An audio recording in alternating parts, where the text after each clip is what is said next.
बच्चों मैं भास्कर स्वागत करता हूं आपके अपने YouTube चैनल कैम जोन पर। बच्चों आज हम स्टार्ट करने जा रहे हैं क्लास 10th का साइंस का सिलेबस। ठीक है, तो साइंस में बच्चों क्लास 10th की साइंस में सबसे पहले स्टार्ट करेंगे बच्चों केमिस्ट्री का पोर्शन।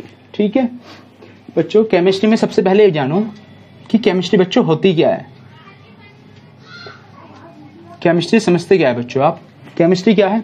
ब्रांच ऑफ केमिस्ट्री जो किससे डील करती है बच्चों? Study of structure of substance, atoms, कुछ भी। ठीक है, सब्सटेंस की किसकी स्टडी? स्ट्रक्चर की। और कोई दो सब्सटेंस है, ठीक है, उन्हें आपने मिक्स कर दिया, उसमें क्या चेंजेस आएंगे, इन सब की स्टडी हम किस में करते हैं बच्चों? केमिस्ट्री में। तो हम क्या कह सकते हैं, केमिस्ट्री क्या है बच्चों? Study of the study of the structure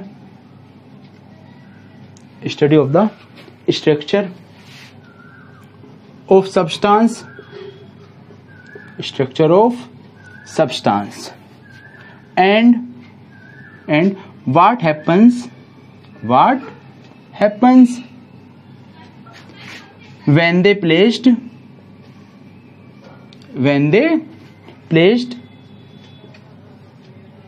in different condition।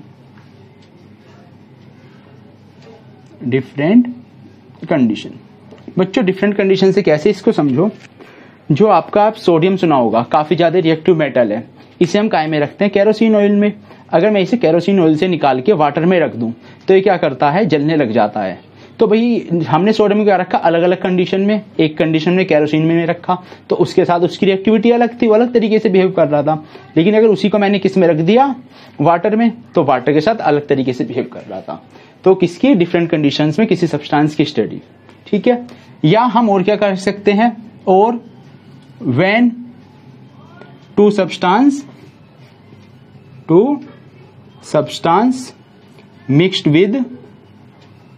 Mixed with each other, या फिर हम किन्हीं दो सब्सटेंस को ऐड करें, मिलाएं, तो क्या इफेक्ट होता है? ये सब स्टडी हम किस में करते हैं बच्चों? केमिस्ट्री में। क्लियर है? ठीक है, तो बच्चों अब बात करते हैं क्लास 10th के बारे में। क्लास 10th में आपके केमिस्ट्री में है बच्चों 4 चैप्टर। क्लास 10th की सबसे पहले केमिस्ट्री के सिलेबस की बात करते हैं। क्लास 10th बच्चों केमिस्ट्री में आपके हैं बच्चों 4 चैप्टर। फर्स्ट चैप्टर जो आएगा बच्चों आपका, वो आएगा केमिकल रिएक्शंस एंड इक्वेशंस, या केमिकल रिएक्शंस एंड इक्वेशंस।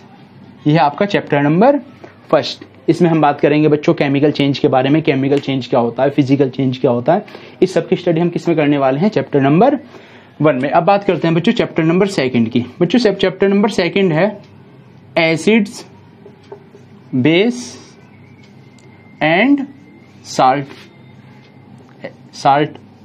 बच्चों साल्ट क्या होते हैं? जैसे आपने सुना होगा NaCl, घर में जो टेबल साल्ट होता है, वॉशिंग सोडा, ये सब क्या है बच्चों? साल्ट।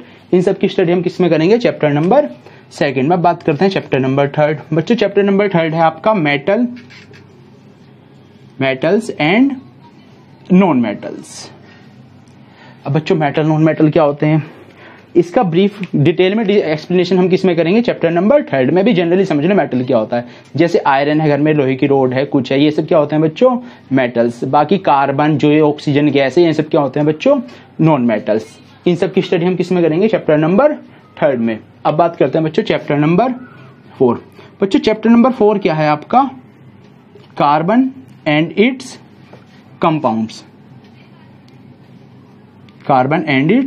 कंपाउंड। इसमें हम बात करने वाले हैं बच्चों, कार्बन जो है होता है नॉन मेटल, इसके जो है कंपाउंड्स के बारे में, कि कार्बन क्या है, इसके कौन कौन से कंपाउंड्स है, सबकी स्टडी हम किस में करें? चैप्टर नंबर 4 में।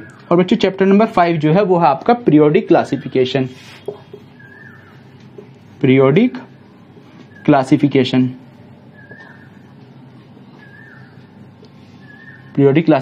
Of elements. ठीक है, एलिमेंट्स आपने क्लास 9th में पढ़े होंगे बच्चों कि जो है मैटर क्या है, छोटे छोटे पार्टिकल से मिलकर बना है। छोटे छोटे पार्टिकल से मिलकर बना है, जिन्हें हम क्या बोलते थे, एटम्स। उसके बाद मैटर का आपने क्लासिफिकेशन पढ़ा होगा, प्योर सब्सटेंस और मिक्सचर में।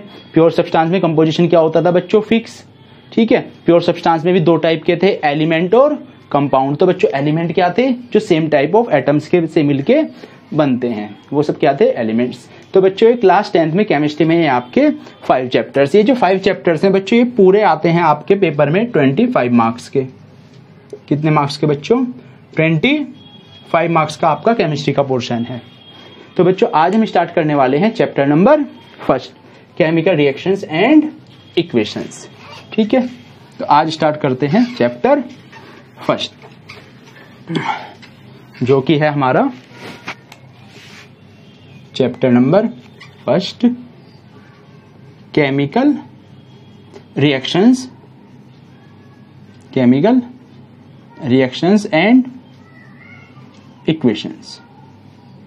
बच्चों केमिकल रिएक्शन को समझने से पहले हमें जानना पड़ेगा बच्चों केमिकल चेंज क्या होता है। ठीक है, तभी हम समझ पाएंगे केमिकल रिएक्शन क्या होती है। तो सबसे पहले हम ये बात करते हैं चैप्टर में क्या क्या टॉपिक हम पढ़ने वाले हैं। तो बच्चों इस चैप्टर में जो हम सबसे पहले पढ़ेंगे वो पढ़ेंगे हम फिजिकल एंड केमिकल चेंज के बारे में, कि फिजिकल चेंज क्या होता है और केमिकल चेंज क्या होता है। जो हम इसमें सेकंड टॉपिक पढ़ेंगे बच्चों, वो हम पढ़ेंगे केमिकल रिएक्शंस या केमिकल रिएक्शन या इक्वेशन। क्या पढ़ने वाले हैं, सेकंड टॉपिक हम पढ़ेंगे केमिकल रिएक्शन एंड इक्वेशन। बच्चों इसके बाद जो नेक्स्ट टॉपिक है वो आपका आने वाला है टाइप्स ऑफ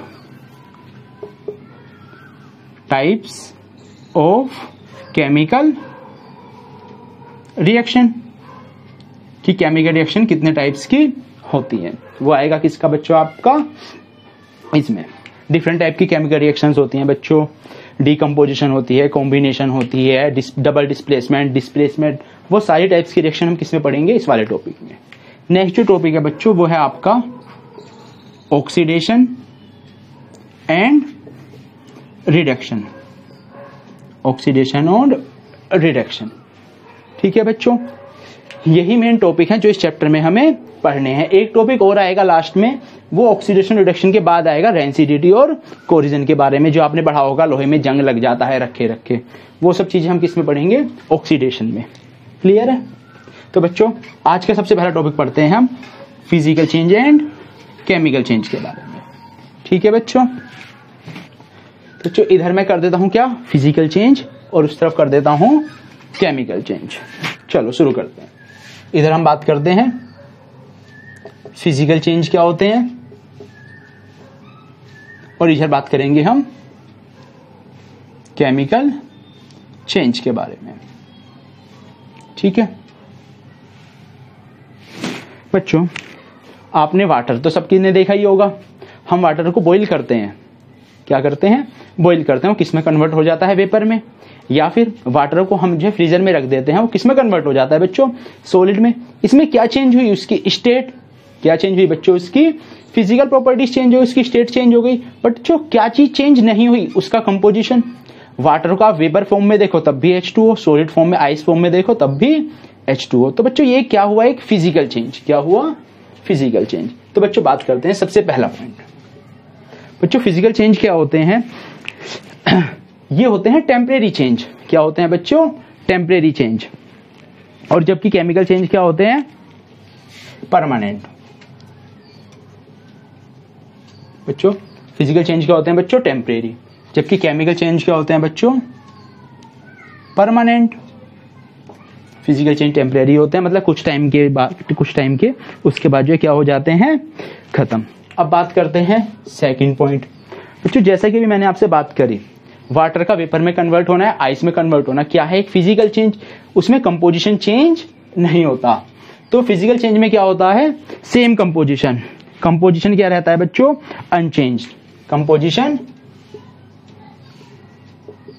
क्या रहेगा बच्चों, अनचेंज्ड। जबकि ये बच्चों फर्स्ट पॉइंट था, सॉरी। सेकंड, अगर मैं केमिकल चेंज की बात करूं, केमिकल चेंज में क्या बच्चों, कार्बन है, किसी चीज को आपने बर्न किया, बढ़ने के बाद पेपर, ये पेपर को आप बर्न करते हो, किसमें कन्वर्ट हो गया, ऐश में। कार्बन मतलब कि पूरा न्यू सब्सटेंस, नया कंपोजिशन हो जाता है। तो हम क्या कह सकते हैं, कंपोजिशन क्या होता है बच्चों, केमिकल चेंज में कंपोजिशन चेंज होता है। ठीक है, बात करते हैं थर्ड पॉइंट की। ठीक है, थर्ड पॉइंट क्या है बच्चों, फिजिकल चेंज में आपने क्या देखा, जो वाटर की थी उसकी फिजिकल स्टेट चेंज हो गई। मतलब क्या चेंज हुई, उसकी फिजिकल प्रॉपर्टीज क्या चेंज हो गई, फिजिकल प्रॉपर्टीज। लेकिन उसकी केमिकल प्रॉपर्टीज क्या रही, सेम। केमिकल कंपोजिशन उसका क्या रहा बच्चों, सेम। तो हम कह सकते हैं फिजिकल चेंज में फिजिकल प्रॉपर्टीज, फिजिकल प्रॉपर्टीज क्या होती हैं, चेंज। ठीक है, but chemical properties remain same. Clear है। जबकि अगर मैं बात करूं केमिकल चेंज की, किसकी, केमिकल चेंज की। बच्चों केमिकल चेंज में क्या, both physical and chemical properties क्या हो जाती हैं बच्चों, चेंज। तो मैं कह सकता हूं both physical and chemical properties of substance changed क्या हो जाते हैं बच्चों, चेंज। इन 3 पॉइंट्स में बच्चों कोई सी कोई प्रॉब्लम। ठीक है, ये बात हुई किसकी बच्चों, प्रॉपर्टीज के बारे में। अब बात करते हैं फोर्थ पॉइंट, किसके बारे में, फोर्थ पॉइंट के बारे में। ठीक है बच्चों, अगर मैं मास की बात करूं, किसकी बात करूं, मास की। फिजिकल चेंज में क्या है, मास क्या रहता है, सेम। मास सेम मतलब मास क्या रहेगा बच्चों, सेम। मास में कोई भी चेंज नहीं होता। अब जब मैं बात करता हूं बच्चों केमिकल चेंज की, किसके बारे में, केमिकल चेंज की। बच्चों केमिकल चेंज में क्या है, किसी इंडिविजुअल सब्सटेंस का मास तो चेंज हो सकता है, ध्यान से सुनो मेरी बात, किसी इंडिविजुअल सब्सटेंस का मास चेंज हो सकता है, बट ओवरऑल रिएक्शन से स्टार्टिंग में कंपाउंड्स का जो मास था वही क्या होगा, बाद में इंडिविजुअल का मास चेंज हो सकता है। क्लियर है। तो क्या बोल सकते हैं, इंडिविजुअल मास ऑफ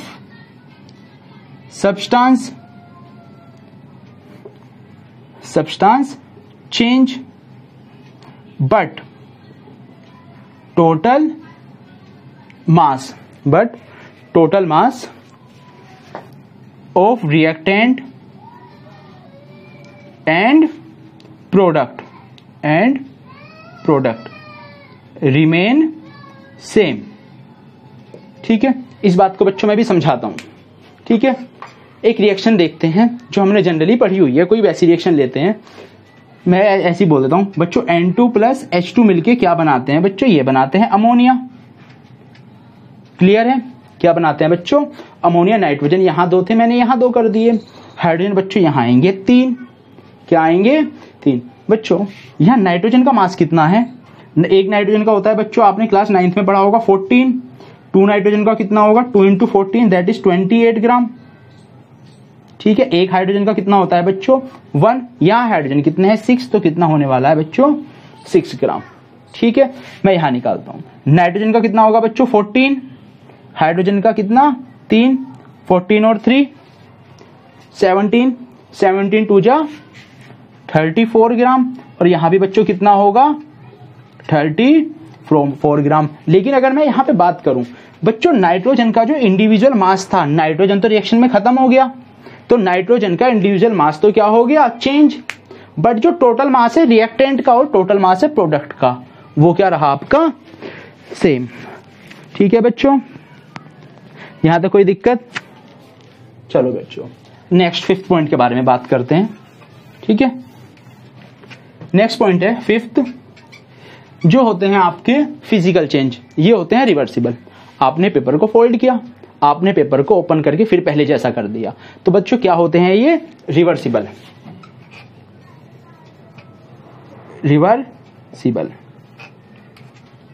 ठीक है, जबकि ये क्या होते हैं बच्चों, इरिवर्सिबल। इरिवर्सिबल। ठीक है, ये 6 पॉइंट हो गए किसके, चेंजेस के बारे में, रिवर्सिबल और इरिवर्सिबल। ठीक है, एक पॉइंट और का नहीं बच्चों, ये कौन सा पॉइंट था आपका, 5th था, ये था पॉइंट नंबर 5th।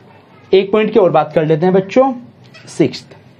जो फिजिकल चेंज है, कोई फिजिकल चेंज है, एक आयरन की रोड है, मैंने आयरन की रोड पकड़ी और मैंने मोड़ दी, क्या करी, मोड़ दी बच्चों, उसका जो है शेप चेंज हो गई, क्या चेंज हो गई उसकी शेप। अब अगर मैं उसे पहले जैसा लाता हूं, जितनी एनर्जी मैंने लगाई थी उतनी एनर्जी में दोबारा लगानी पड़ेगी। इसका मतलब अगर मैं बात करूं नेट एनर्जी की, total energy, net energy change बच्चों क्या होगा, नेट एनर्जी चेंज होगा बच्चों 0, कोई भी एनर्जी में चेंज नहीं होगा। लेकिन अगर मैं बात करूं बच्चों केमिकल चेंज की, इसकी केमिकल चेंज की, तो बच्चों इसमें क्या होता है, एनर्जी में चेंज होता है, एनर्जी में चेंज होता है। एनर्जी विल एब्जॉर्ब और रिलीज्ड, या तो एनर्जी रिलीज होगी या वो एब्जॉर्ब होगी।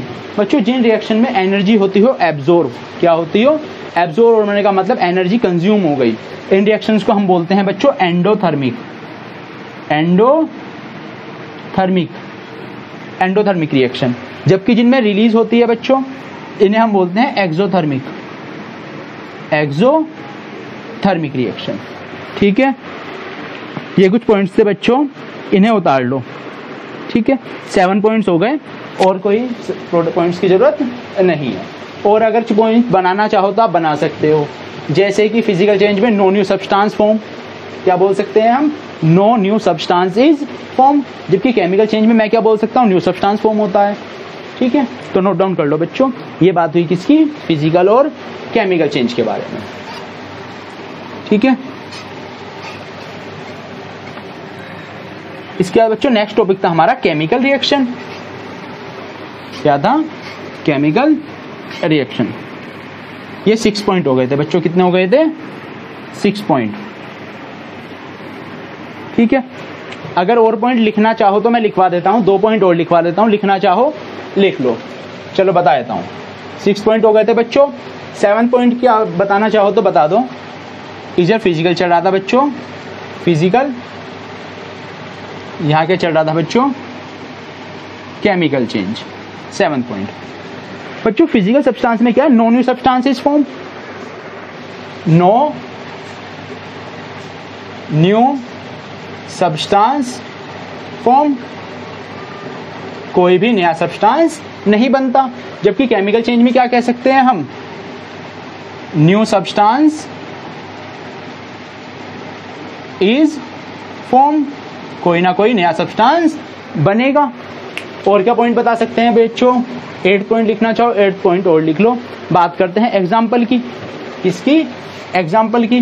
जैसे मैंने आपको क्या बताया बच्चों, melting of ice, melting of ice, ऐसे हम क्या बोल सकते हैं बच्चों, मेल्टिंग ऑफ वैक्स भी इसका ही एग्जाम्पल होगा, मेल्टिंग ऑफ एक्स। इसकी अगर मैं बात करूं एग्जाम्पल की, मैं बोल सकता हूं burning of paper, burning of paper, clear है, बर्निंग ऑफ पेपर हो गया। ठीक है, हो गए तो हम केमिकल रिएक्शन। तो बच्चों केमिकल रिएक्शन है क्या, इंटरेक्शन ऑफ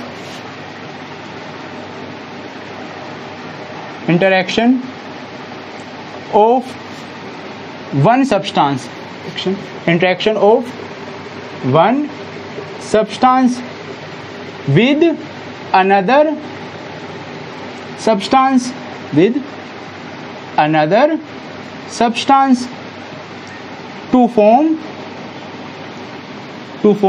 chemically different, या chemically different, क्या लिखा, chemically different new substance.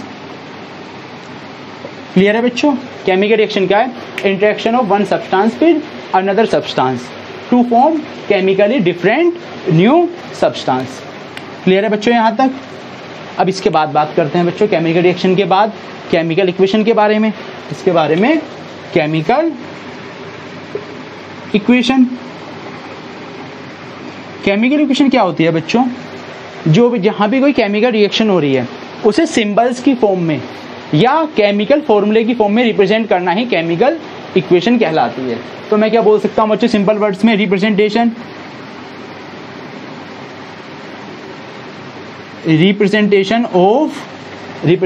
Of chemical reaction in term of chemical in term of chemical formula of reactant as well as product। ठीक है, जहां भी कोई केमिकल रिएक्शन हो रही है उसमें केमिकल रिएक्शन को किस टर्म में प्रेजेंट करना बच्चों? केमिकल फॉर्मूले की टर्म में रिप्रेजेंट करना क्या कहलाता है बच्चों? Chemical equation. हो गया? चलो नोट डाउन कर लो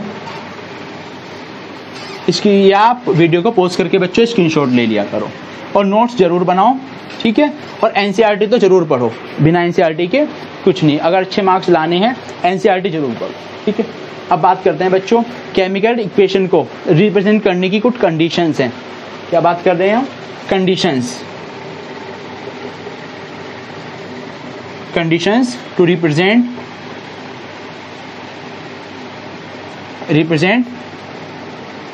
केमिकल इक्वेशन। बच्चों उन कंडीशन के बारे में बात करते हैं। केमिकल इक्वेशन को लिखने की क्या कंडीशन है? सबसे पहली कंडीशन की बात करते हैं बच्चों, चाहे कोई रिएक्टेंट हो चाहे प्रोडक्ट हो, वो किस में होने चाहिए? मोलिकुलर फॉर्म में। क्या कह सकते हैं हमें? Reactant product should be in molecular form. किसी भी रिएक्शन में बच्चों किस फॉर्म में होनी चाहिए? मोलिकुलर फॉर्म में। मोलिकुलर फॉर्म में कैसे बच्चों? अभी बताता हूं। जनरली हाइड्रोजन क्या होती है बच्चों? H। हाइड्रोजन क्या होती है? H। ऑक्सीजन क्या होती है बच्चों? O। ठीक है, नाइट्रोजन होती है बच्चों N। लेकिन हम इन्हें केमिकल फॉर्म में किस उसमें रिप्रेजेंट करेंगे बच्चों? मोलिकुलर फॉर्म में। हाइड्रोजन की मोलिकुलर फॉर्म क्या होती है बच्चों? H2। ऑक्सीजन की मोलिकुलर फॉर्म O2। N2 की मोलिकुलर फॉर्म N2। तो चाहे वो केमिकल रिएक्टेंट हो या कुछ भी हो, उसे हम किस फॉर्म में रिप्रेजेंट करते हैं बच्चों? मोलिकुलर में, मोलिकुलर फॉर्म में। ठीक है, ये है पहली कंडीशन। दूसरी कंडीशन बच्चों, रिएक्शन होनी चाहिए हमेशा balanced. It should be balanced.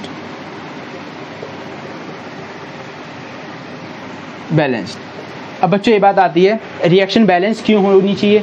Reaction को बैलेंस क्यों करना पड़ता है? ठीक है, इसको भी समझाता हूँ, रिएक्शन को बैलेंस करना क्यों जरूरी है। बच्चों आगे चैप्टर में आप पढ़ोगे डाल्टन्स एटॉमिक थ्योरी। डाल्टन ने क्या कहा था कि टोटल मास ऑफ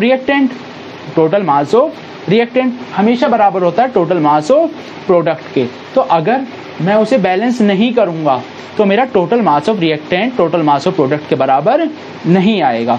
इस वजह से मेरे को केमिकल रिएक्शन बैलेंस करनी जरूरी है। फिर डाल्टन ने क्या कहा था, मास ना तो क्रिएट होता है ना डिस्ट्रॉय होता है। जैसे क्या है कंजर्वेशन ऑफ एनर्जी है, ऐसे ही क्या है conservation of mass. Mass neither be created nor be destroy.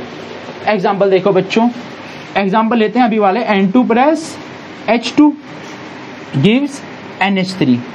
बच्चों अगर मैं इसको बैलेंस ना करूं, क्या करूं, बैलेंस ना करूं, तो मैं इसकी मास की बात करूं बच्चों, यहाँ नाइट्रोजन का मास कितना, एक नाइट्रोजन का मास होता है बच्चों 14 नाइट्रोजन का मास, नाइट्रोजन है यहाँ 2, कितना मास होगा बच्चों 28 ग्राम। बच्चों हाइड्रोजन का मास होता है 1, कितना होता है 1, हाइड्रोजन है 2। तो बच्चों यहाँ का टोटल मास कितना हुआ 30, कितना हुआ बच्चों 30। लेकिन अगर मैं यहाँ की बात करूँ, नाइट्रोजन का कितना बच्चों 14 प्लस एक हाइड्रोजन का कितना होता है 1, 3 हाइड्रोजन का 3, ये कितना आया बच्चों 17। तो अकॉर्डिंग टू डाल्टन ये दोनों होते हैं बच्चों रिएक्टेंट जो रिएक्शन के इधर हों, ये होते हैं हमेशा, यहाँ रफ कर देता हूँ, ये होते हैं बच्चों रिएक्टेंट। जो एरो के लेफ्ट राइट में लिखे जाते हैं इन्हें बोलते हैं हम प्रोडक्ट। एरो के राइट में हमेशा क्या होती है प्रोडक्ट, याद रखना बच्चों। एरो के लेफ्ट में रिएक्टेंट को रिप्रेजेंट किया जाता है और राइट में प्रोडक्ट को। प्रोडक्ट का मास कितना बच्चों 17 और इसका कितना 30। तो यही मिस्टेक है। तो हमें इसलिए according to Dalton's theory total mass remain same. तो बच्चों अगर अब मैं इसे बैलेंस करता, क्या करता बच्चों बैलेंस, तो देखो यहाँ नाइट्रोजन कितने हैं बच्चों 2, यहाँ कितने हैं 1, मैं 2 से मल्टीप्लाई कर दूं। अब यहाँ हाइड्रोजन कितने हो गए 3 2 जा 6, यहाँ मुझे कितने चाहिए 6, अगर मैं 3 से मल्टीप्लाई कर दूं। अब चेक करो बच्चों, एक हाइड्रोजन का मास 1, कितने हाइड्रोजन हुए 6, तो मास कितना होगा बच्चों 6। टोटल मास रिएक्टेंट का कितना हुआ 34। ठीक है बच्चों, अगर मैं यहाँ बात करूँ इंटू 2, टोटल मास क्या हुआ बच्चों 34। अब ये जो बात थी टोटल मास रिमेन कांस्टेंट, ये बात अब एप्लीकेबल है। इसका मतलब रिप्रेजेंट करने की 2 कंडीशन कौन कौन सी हुई, चाहे रिएक्टेंट हो चाहे प्रोडक्ट हो, किस फॉर्म में होनी चाहिए बच्चों मॉलिक्यूलर फॉर्म में। सेकंड, रिएक्शन क्या होनी चाहिए हमेशा बैलेंस्ड। ठीक है, उतार लो चुप। अब मैं सिखाता हूँ आपको रिएक्शन को बैलेंस करना। रिएक्शन को बैलेंस कैसे किया जाता है, कोई बच्चों नया टॉपिक नहीं है, ना ये ऐसे कोई बैलेंस करने को बोर्ड में आती, लेकिन आपको बस बैलेंस करनी आनी चाहिए। तो कुछ वे हैं आप याद रखो बैलेंस करने के लिए। सबसे पहले आप बैलेंस क्या करो, फर्स्ट बैलेंस मेटल्स। सबसे पहले किसे बैलेंस किया करो बच्चों मेटल्स को। देन फिर बैलेंस किया करो, सेकंड किसको बैलेंस करोगे ऑक्सीजन को। किसको बात बैलेंस करोगे बच्चों ऑक्सीजन को, या ऑक्सीजन से पहले बैलेंस करना चाहो मेटल के बाद किसको बैलेंस कर लेना नॉन मेटल्स को, except oxygen and hydrogen. Third आप बैलेंस किसे करोगे ऑक्सीजन, किसे बैलेंस करोगे ऑक्सीजन को। फोर्थ सबसे लास्ट में कोशिश किया करो बैलेंस करने की हाइड्रोजन को। तो इक्वेशन ज्यादा इजीली आपकी बैलेंस हो जाएंगी। कुछ इक्वेशंस करते हैं उन्हें बैलेंस करके देखते हैं, क्लियर हो जाएगा आपको। ठीक है, चलो देखो सबसे पहले हम बैलेंस किसे करते हैं बच्चों, रिएक्शंस लिख देता हूं उन्हें बैलेंस करके देख लेते हैं। पहली तो आपने पढ़ा होगा एसिड और बेस मिलके क्या बनाते हैं बच्चों साल्ट और वाटर। एसिड और बेस, मैंने एक रिएक्शन ले ली, NaOH होता है बच्चों बेस, H2SO4 होता है बच्चों एसिड। ये कंबाइन करके क्या बनाते हैं बच्चों Na2SO4, Na2SO4 प्लस वाटर। अब सबसे पहले इसको चेक करते हैं बच्चों इक्वेशन ये बैलेंस है या नहीं है। बच्चों यहाँ देखो सबसे पहले मैंने क्या कहा किसे बैलेंस करो मेटल को। यहाँ मेटल को सोडियम, यहाँ पे सोडियम कितने हैं बच्चों 2, यहाँ पे सोडियम कितने हैं 1, तो मैं यहाँ 2 से मल्टीप्लाई कर दूं, सोडियम हो गया आपका बैलेंस। अब देखते हैं और एटम को बच्चों, यहाँ सल्फर कितने हैं 1, यहाँ सल्फर कितने हैं 1। ठीक है, देन हम किसे बैलेंस करेंगे ऑक्सीजन को। ऑक्सीजन देखो बच्चों यहाँ कितनी है 4, यहाँ कितनी है 2, बाहर जो लगा हुआ है 2 6। तो बच्चों यहाँ चेक करो ऑक्सीजन 4, तो अगर मैं 2 की मल्टीप्लाई कर दूं ऑक्सीजन कितनी हो गई बैलेंस। अब चेक करते हैं हम हाइड्रोजन। बच्चों यहाँ हाइड्रोजन कितने हैं 2 और 2 4, यहाँ हाइड्रोजन कितने हुए 2 और 2 4। तो इस तरीके से आप केमिकल इक्वेशंस को बैलेंस कर सकते हो। क्लियर है बच्चों, चलो अब बात करते हैं बच्चों कुछ लिमिटेशंस की।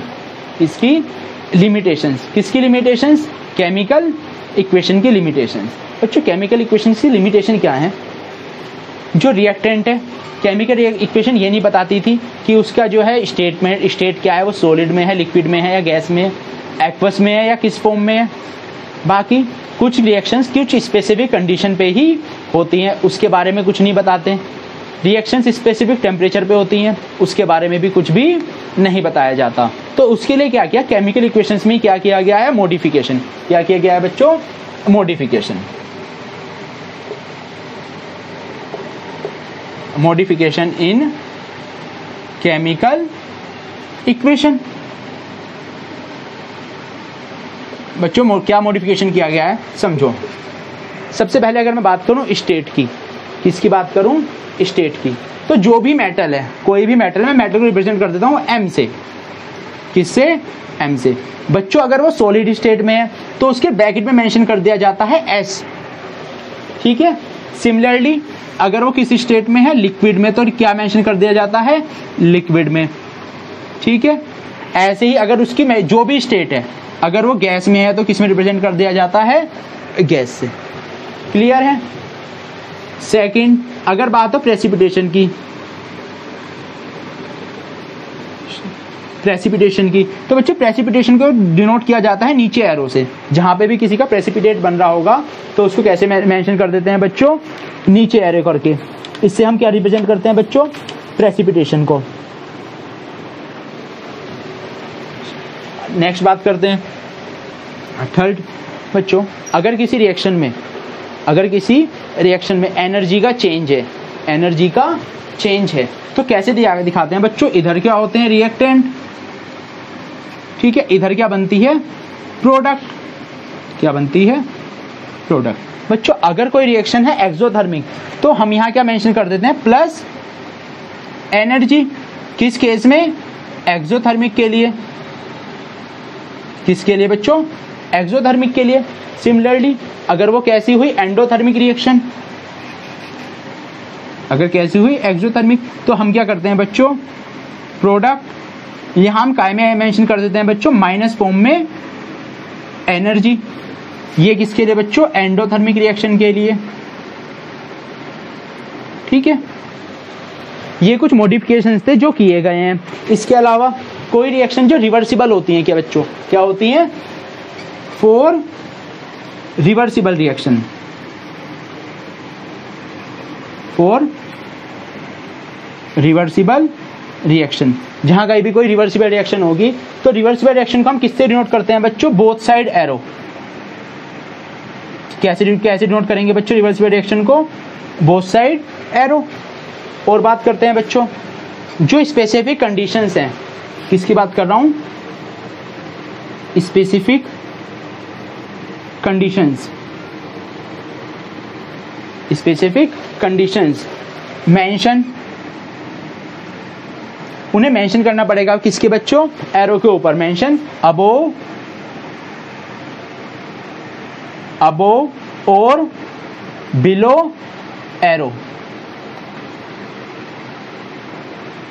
जो कंडीशंस है उन्हें कहां मेंशन किया जाता है बच्चों? एरो पे। जो भी उनकी कंडीशंस हैं। यहां तक बच्चों आ गया समझ में? कोई दिक्कत हो तो बताओ, ठीक है। इसके अलावा चलो कुछ एग्जांपल लेते हैं। क्या लेते हैं बच्चों? कुछ एग्जांपल ये दिखाता हूं। एक कैसे? ये कुछ मॉडिफिकेशन है जिन्हें ऐड किया गया है। चलो जैसे अब देखो, इसके अलावा एक आधी टर्म और भी है। जैसे किसी कोई कंसंट्रेटेड है तो नीचे मैंने मेंशन कर दिया जाता है कंसंट्रेटेड। अगर कोई डाइल्यूटेड है, क्या है बच्चों? डाइल्यूटेड, तो नीचे क्या मेंशन कर दिया जाता है? डाइल्यूटेड। क्लियर है बच्चों? अब एक रिएक्शन की बात करते हैं। एग्जांपल देखो, N2 + 3H2 या H2, ये क्या देते हैं बच्चों? NH3। क्या देते हैं बच्चों? NH3। अगर मैं रिएक्शन को बैलेंस करूं, यहां आएगा 2, यहां कितना आएगा? 3। अब बच्चों इस रिएक्शन में जो मैंने बताया मॉडिफिकेशन से वो ऐड करके, बच्चों NH3 जो होती है, क्या होती है? NH3। इसकी स्टेट होती है गैस, तो हम ब्रैकेट में मेंशन कर देंगे इसकी स्टेट। हाइड्रोजन किस में होती है? गैस में। नाइट्रोजन भी किस में? गैस में। बच्चों ये जो रिएक्शन होती है ये होती है रिवर्सिबल। ये इसे बच्चों नीचे मेंशन कर देता हूं, ऐसा करता हूं, इसे छोड़े, इसी रिएक्शन को मैं नीचे मेंशन कर देता हूं। तो इसमें हम किस तरीके से रिप्रेजेंट करेंगे इस रिएक्शन को? मॉडिफिकेशन के बाद हम बताएंगे बच्चों N2 किस फॉर्म में थी? गैस फॉर्म में। 3H2 किस फॉर्म में है बच्चों? ये भी गैस फॉर्म में। 2NH3 ये भी किस फॉर्म में था बच्चों? गैस फॉर्म में।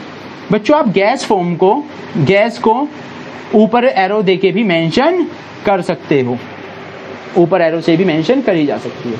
अब बच्चों ये रिएक्शन होती है रिवर्सिबल, तो इसमें कैसा एरो बनेगा बच्चों? Double sided. ये ये रिएक्शन कैसी होती है बच्चों, रिवर्सिबल। अब ये रिएक्शन भी कुछ स्पेसिफिक टेम्परेचर पे होती है भैया, वो टेम्परेचर होता है बच्चा आपको 450 डिग्री सेल्सियस पे ये होती है, और कितने प्रेशर पे, 200 ATM प्रेशर पे ये रिएक्शन होती है। किसकी प्रेजेंस में, आयरन एंड मोलिब्डेनम की प्रेजेंस में। जो इसकी जो कंडीशंस हैं वो भी आपको मेंशन करनी पड़ेंगी। ठीक है बच्चों, चलो आज की वीडियो यहीं खत्म होती है। इसके बाद कल हम बात करेंगे किसके बारे में, टाइप्स ऑफ केमिकल रिएक्शंस के बारे में। पढ़ाई करते रहें, मिलते हैं नेक्स्ट वीडियो में।